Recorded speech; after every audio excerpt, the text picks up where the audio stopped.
Vous écoutez Troupeau de Daniel's Dieu. Temperance Principles. The prophet Daniel was an illustrious character. He was a bright example of what men may become when united with the God of wisdom. A brief account of the life of this holy man of God is left on record for the encouragement of those who should afterward be called to endure trial and temptation. When the people of Israel, their king, nobles, and priests, were carried into captivity, 4 of their number were selected to serve in the court of the king of Babylon. One of these was Daniel, who early gave promise of the remarkable ability developed in later years. These youth were all of princely birth, and are described as children in whom was no blemish, but well-favored, and skillful in all wisdom, and cunning in knowledge, and understanding science, and such as had ability in them. Perceiving the superior talents of these youthful captives, King Nebuchadnezzar determined to prepare them to fill important positions in his kingdom. That they might be fully qualified for their life at court, according to Oriental custom, they were to be taught the language of the Chaldeans, and to be subjected for 3 years to a thorough course of physical and intellectual discipline. The youth in this school of training were not only to be admitted to the royal palace, but it was provided that they should eat of the meat and drink of the wine which came from the king's table. In all this the king considered that he was not only bestowing great honor upon them, but securing for them the best physical and mental development that could be attained. Meeting the test. Among the viands placed before the king were swine's flesh and other meats which were declared unclean by the law of Moses, and which the Hebrews had been expressly forbidden to eat. Here Daniel was brought to a severe test.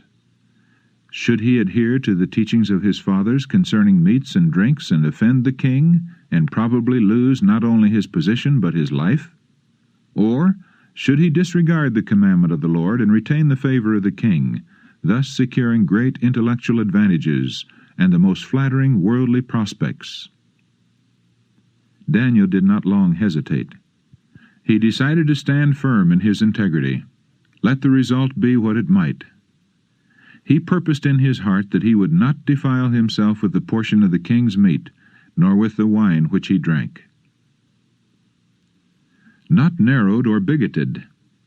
There are many among professed Christians today who would decide that Daniel was too particular, and would pronounce him narrow and bigoted. They consider the matter of eating and drinking as of too little consequence to require such a decided stand, one involving the probable sacrifice of every earthly advantage.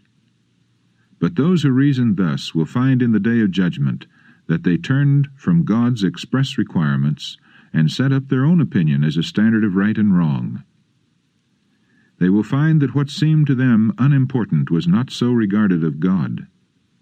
His requirements should be sacredly obeyed. Those who accept and obey one of his precepts because it is convenient to do so, while they reject another because its observance would require a sacrifice, lower the standard of right, and by their example lead others to lightly regard the holy law of God.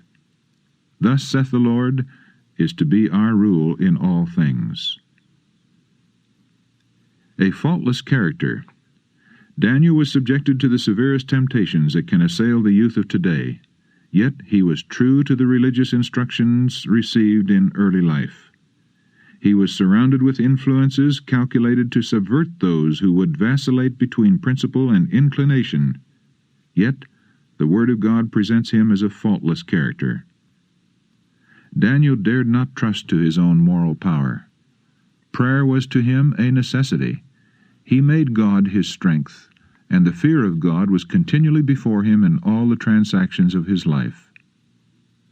Daniel possessed the grace of genuine meekness. He was true, firm, and noble.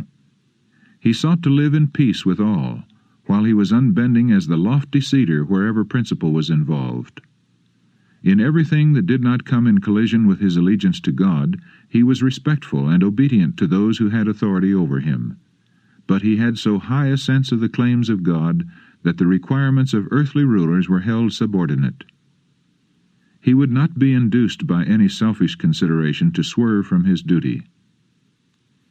The character of Daniel is presented to the world as a striking example of what God's grace can make of men fallen by nature and corrupted by sin. The record of his noble, self-denying life is an encouragement to our common humanity. From it we may gather strength to nobly resist temptation and firmly, and in the grace of meekness, stand for the right under the severest trial. God's approval dearer than life. Daniel might have found a plausible excuse to depart from his strictly temperate habits, but the approval of God was dearer to him than the favor of the most powerful earthly potentate, dearer even than life itself. Having by his courteous conduct obtained favor with Melzar, the officer in charge of the Hebrew youth, Daniel made a request that they might not eat of the king's meat or drink of his wine. Melzar feared that should he comply with this request, he might incur the displeasure of the king and thus endanger his own life.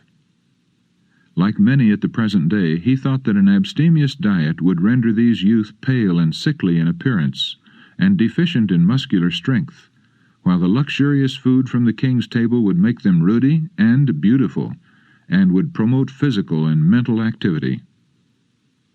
Daniel requested that the matter be decided by a 10 days' trial, the Hebrew youth during this brief period being permitted to eat of simple food, while their companions partook of the king's dainties. The request was finally granted, and then Daniel felt assured that he had gained his case.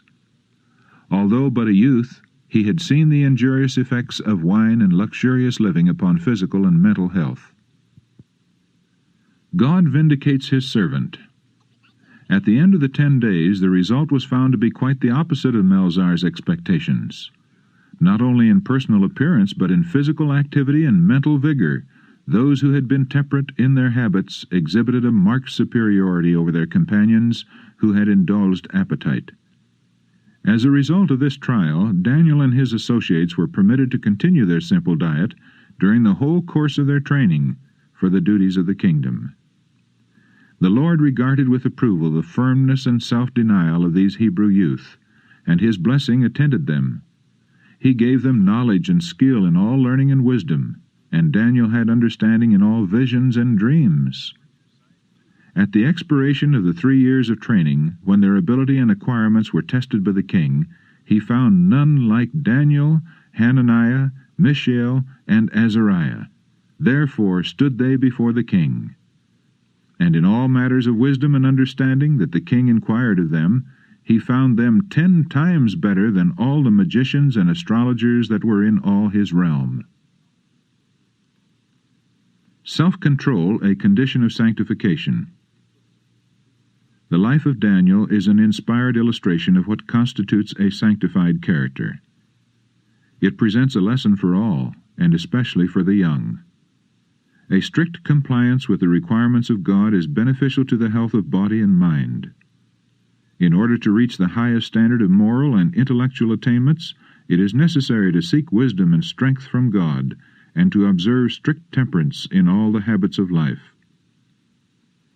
In the experience of Daniel and his companions, we have an instance of the triumph of principle over temptation to indulge the appetite. It shows us that through religious principle, young men may triumph over the lusts of the flesh, and remain true to God's requirements, even though it cost them a great sacrifice.